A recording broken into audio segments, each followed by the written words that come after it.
তাকে তরকারি পাক করে ভাত খাওয়াইছে বিনা ওযুতে। খাওয়ানোর পরে আমার বন্ধুরা উনি পাগড়ি বাঁধা জুব্বা কুব্বা লাগাইয়া আগের দিনের মতো কত দিনের মতো ওই পানির মধ্যে যখন বিসমিল্লাহির রহমানির রহিম বলিয়া যখন পাও দিছে, একবার বটকট করে পানির তলে গেছে। কত তলে গেছে জানেন? একবার পানি খাইতে খাইতে খাইতে গেছে টেপা মাছের মতো হয়ে গেছে। টেপা মাছ ছিলেন আমরা, টেপা মাছের মতো হয়েছে। হ্যাঁ হ্যাঁ, এই অবস্থায় নদীর কিনারে দুইজন মানুষ দেখলো হুজুর পানি চলে গেল, আর ওঠে না। ডোব দিয়ে দেয়া দেখেছে মেলা তলে দুইজনে ধৈর্য তুলছে, হুজুরের হোশ নাই, পানি খায় একবারে পেট ফুলে গেছে গা। দুইজনে কেট তলার তল দিয়ে হাত দিয়ে হুজুরকে বাড়িতে নিয়ে আসতেছে। হুজুরের বউ খালি মনে মনে ফুসকি বাড়ে আর করে দিয়ে হুজুরের অবস্থা আজকে কি। হুজুর গেছে, যাওয়ার পরে খালি কোহায় বিছানার মধ্যে শোয়াইছে। হুজুরের পরিবার বলে কি আপনার এই অবস্থা রেখে বলে আর কইস না, এই অবস্থা করতে আপনি পার হইতে পারলেন না। বলে পানির মধ্যে প্রত্যেক দিনের মতো পাও দিয়ে যখন পার হইতেছিলাম, একবার পানির তলে গেছিলাম, বা কত তলে গেছে আমি জানি না।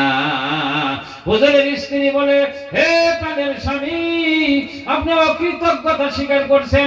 আমি আপনাকে আসল কথা বলি, আপনি যে তাহাজ্জুদের নামাজ পড়ছেন আমি পানি গরম করে দিছি ওযুর সহিত, আপনাকে ভাত পাক করে খাওয়াইছি ওযুর সহিত, আপনাকে এক গ্লাস পানি দিছি আমি ওযু ছাড়া দেই নাই। হায় হায়, আপনার ইবাদতের পিছনে আমার পবিত্রতা ছিল, এই জন্য কম ইবাদতে আপনি আল্লাহর ওলি হয়ে গেছেন।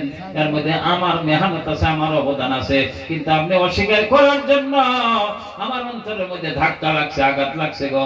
এই জন্য আমি বিনা ওযুতে আপনাকে হায় হায় বেশি পবিত্র না হইয়া এইভাবে করে আপনাকে খানা খাওয়াইছি, যার জন্য আপনার কলব নষ্ট হয়ে গেছে।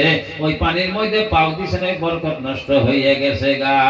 কথা হাসান মিছে আমার বন্ধুরা। এই জন্য আমার মাদের হাতে হইল চাবিকাঠি গো। মা যদি আপনার নেককারিনী হয়, তাহলে তার স্বামী অবশ্যই নামাজি হবে, দিনদার হবে, ইমানদার হবে। বলেন সুবহানাল্লাহ।